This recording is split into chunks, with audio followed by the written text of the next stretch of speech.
Bonjour les enfants!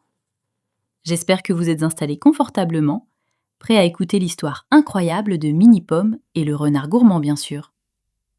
Cette histoire est une des nombreuses histoires créées par Créapolia. Visitez notre site pour faire le quiz sur cette histoire ou notre chaîne YouTube pour découvrir de nombreuses autres aventures à écouter. Si tu aimes cette histoire et si tu es sur YouTube, appuie sur le pouce en l'air et abonne-toi à la chaîne. Ça nous aide beaucoup à créer de nouvelles épopées. Ceci étant dit, bonne écoute et faites de beaux rêves pour ceux qui sont déjà au lit.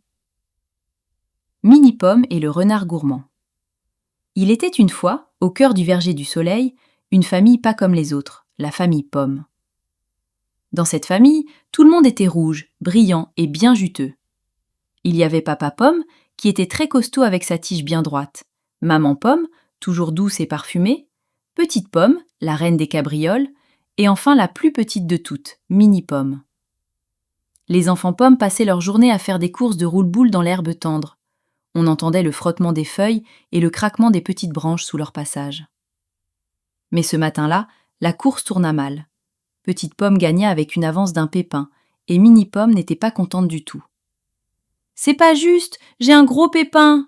cria Mini Pomme en tapant du pied. Chez les pommes, avoir un pépin, c'est avoir un gros souci. Et là, le souci de Mini Pomme, c'était une colère noire. Elle gonfla ses joues, croisa ses petites feuilles et décida de faire du boudin.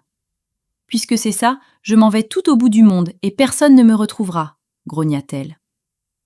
Elle roula, roula, jusqu'à la limite du verger, là où l'herbe devient haute et sombre. Elle se cacha sous une feuille de rhubarbe géante et, épuisée d'avoir boudé, elle finit par s'endormir. On entendait seulement le sifflement très léger de sa petite respiration sucrée. Soudain, un craquement sec déchira le silence. Une branche venait de se briser. Deux yeux jaunes s'allumèrent dans l'ombre. C'était lui, le renard goulu. Il avait le poil roux, les oreilles pointues et un ventre qui faisait des bruits de famine très sonores. Le renard aperçut la petite forme rouge sous la feuille de rhubarbe. « Tiens, tiens, un bonbon de la nature », dit-il avec une voix de vieux coquin. En un éclair, il attrapa Mini Pomme entre ses dents. « Au secours, lâche-moi, grand méchant poilu !» cria Mini Pomme, réveillée en sursaut. Sa peau toute lisse était toute mouillée par la bave du renard. Burk, ça collait. Elle avait très peur, mais elle se souvint d'une leçon de son papa. Si tu as un problème, utilise ta tête avant tes pieds.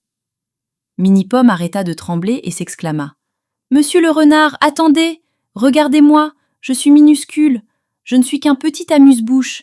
Si vous me croquez, vous aurez encore faim dans 2 minutes. Mais si vous m'aidez, je vous donnerai mon papa. Il est énorme, 2 fois plus sucré et tellement plus croquant. » Le renard s'arrêta net. Il était très gourmand, et l'idée d'une pomme géante lui faisait déjà lécher ses babines avec envie. « Et où est-il, ce papa pomme ?» demanda-t-il en posant Mini Pomme au sol. « Appelez-le avec moi, il adore faire la course. S'il vous voit, il essaiera de s'échapper, et vous n'aurez qu'à l'attraper. » Mini Pomme cria de toutes ses forces. « Papa, au secours, le renard veut me manger !» Un bruit de moteur se fit entendre. En un clin d'œil, Papa Pomme arriva en dévalant la colline comme un boulet de canon. On entendait le bruit sourd de ses bonds sur le sol. Il vit le danger et comprit tout de suite l'astuce de sa fille. Il bombait le torse. « Et là, monsieur le renard, c'est moi que vous cherchez ? Il faudra courir vite pour me rattraper. » Et la poursuite commença. Papa Pomme se mit à rouler vers la zone la plus difficile du domaine, le champ des bosses. Il sautait par-dessus les mottes de terre avec une agilité incroyable. Le renard, lui, trébuchait et faisait des roulades ridicules. On entendait des bruits de chute lourdes. « Attends-moi, petit fruit impertinent !» hurlait le renard, tout essoufflé. Papa Pomme guida ensuite le renard vers la haie aux griffes, un endroit rempli de ronces qui piquent. Papa Pomme, étant tout rond et dur, passait sous les épines sans une égratignure. Mais le renard, avec ses longs poils, se retrouva tout emmêlé. « Aïe, ouille, ça pique !» cria-t-il. Enfin, Papa Pomme arriva devant un vieux tuyau d'arrosage qui menait directement vers la cour de la ferme. « On y est! Le trésor est au bout du tunnel !» cria Papa Pomme. Le renard, qui ne réfléchissait plus du tout tellement il avait faim, plongea la tête la première dans le trou du tunnel. Mais un grand choc se produisit. Ses larges épaules restèrent coincées. Il avait les fesses en l'air et remuait la queue dans tous les sens pour se dégager. C'est alors qu'un bruit terrible résonna dans toute la ferme, des aboiements puissants et furieux. C'était Mirza, le gros chien du fermier, qui avait entendu tout ce remue-ménage. En voyant le derrière du renard dépasser du tunnel, Mirza se mit à aboyer encore plus fort.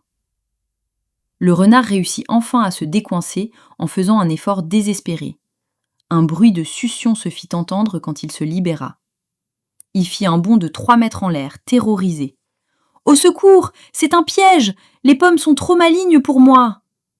Il s'enfuit à toute vitesse, la queue entre les pattes, traversant les ronces et les bois sans jamais se retourner. On ne le revit plus jamais au verger du soleil.